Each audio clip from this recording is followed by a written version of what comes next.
उत्तरकाशी में। वहाँ शिलान्यास हो गया, भी काम शुरू नहीं हुआ है, फिर भी कुछ ना कुछ तो वहाँ चलता ही रहता है। वहाँ काम शुरू होगा तो वहाँ बहुत बड़ा काम है।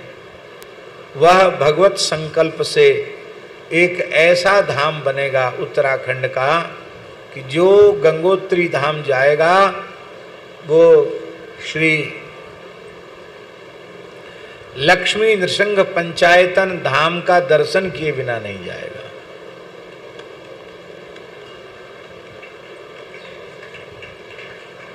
भगवान लक्ष्मी नृसिंह मध्य में होंगे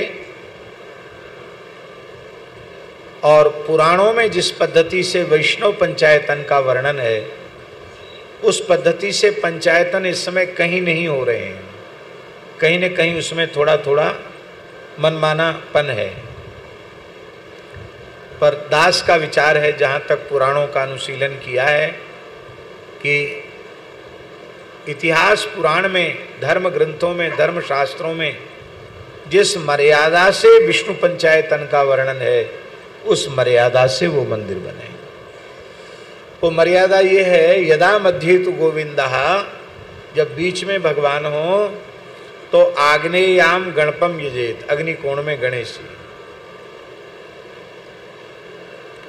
नैऋत्ये तो यजुत सूर्यम, यदेत सूर्यम, नैऋत्य कोण में सूर्य।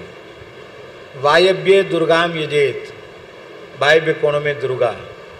और ईशाने च सदाशिवम, ईशान में भगवान शिव। तो ये है पंचायतन। तो वहाँ जिन सोमपुरा ने श्री राम लला का दिव्य मंदिर बनाया है अयोध्या जी में, वे ही लोग उस मंदिर को बनाएंगे। उनको कुछ अग्रिम राशि दे दी गई है। मार्बल का मंदिर बनेगा पूरा, चूना सीमेंट लोहा इसका प्रयोग नहीं होगा। और मध्य में लक्ष्मी नृसिंह होंगे, उनका मंदिर होगा, पूरा शिखरदार मंदिर होगा। और अग्नि कोण में गणेश जी का मंदिर होगा। नैऋत्य कोण में सूर्य भगवान का मंदिर होगा। वायव्य कोण में भगवती दुर्गा का मंदिर होगा। और ईशान कोण में भगवान शिव का मंदिर होगा। मध्य में भगवान लक्ष्मी नृसिंह होंगे। इस प्रकार का जो वैष्णव पंचायतन है वो बनेगा। और हम समझते हैं मंदिर मंदिर बनते बनते लगभग उसमें लागत 50 करोड़ की लगेगी। कितनी? तो लोग सोचते होंगे कि इतना लंबा चौड़ा बजट है तो कुछ व्यवस्था होगी तभी होगा। अब तक सब काम 0 बजट से शुरू हुए हैं और सब पूरे हो गए।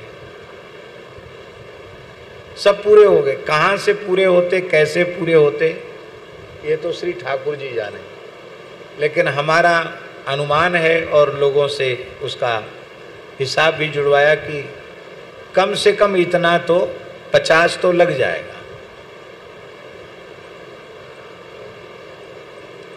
और फिर गौशाला, वहाँ गौशाला तो है ही है और अभी नई गौशाला बनेगी, वेद विद्यालय बनेगा, भजनानंदी संतों की कुटिया बनेगी। अभी तो सब लोग, हम लोग जैसे तैसे में निर्वाह कर रहे हैं। कई संत हमारे आए हैं उत्तरकाशी के भी। हमारे राघवदास जी तो वहीं उत्तराखंड के हैं। उत्तरकाशी वाली भूमि के लेने से लेकर अब तक पूरी बड़ी तत्परता से सेवा का कार्य देख रहे हैं। छोटे हैं और छोटे हो गए। छोटा तो है ही है और थोड़ा छिप गया है पीछे जाकर। तो राघव जी देख रहे हैं।